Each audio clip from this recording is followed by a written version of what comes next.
took off my shoe and threw it down from 600 meters high. It hit the ground with a dull thud, but it didn't get Jack's attention. I watched her walking away, then quickly took off the other shoe and threw it out with all my strength.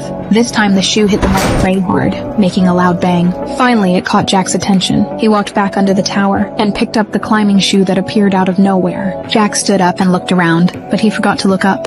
So he tossed the shoe aside and turned to leave, completely unaware that we were trapped 600 meters above him on the TV tower. As Jack walked farther away, I quickly pulled out the flare gun ready to shoot, but Emma stopped me because it was daytime. The flare wouldn't be bright enough. Through her binoculars, she saw Jack walking toward a camper van, clearly planning to camp there. If we waited until dark to shoot the flare, our chances of being rescued would be much higher. So we patiently waited on top of the tower until night finally came. We excitedly fired the flare into the sky. The orange flame lit up the night and quickly caught Jack's attention. He looked through his binoculars and finally saw us. Emma and I waved our arms happily from the tower. Even more exciting, Jack and his friend started the camper and drove straight toward the TV tower. We watched the van getting closer and closer, thinking we were about to be saved. But what happened next was far beyond our imagination. Jack picked up a crowbar, but instead of opening the gate to the tower, he smashed our car window and drove our car away. Emma and I fell into deep despair. We stood helplessly on top of the tower, hoping Jack would at least call for help.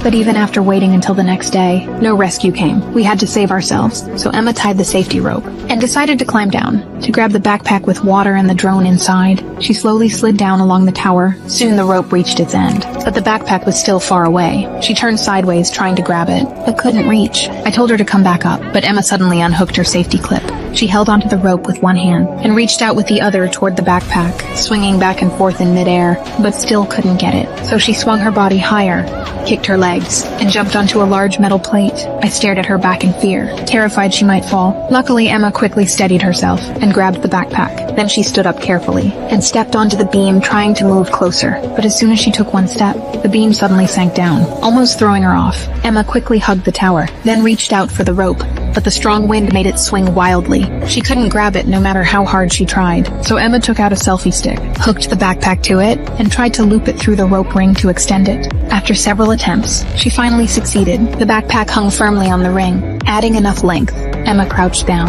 eyes locked on the bag. Then she leaped into the air and grabbed the strap midair, landing safely on the rope. I quickly reacted, grabbing the rope to pull her up. Emma climbed up with all her strength. Soon she reached just below the platform, but then something unexpected happened.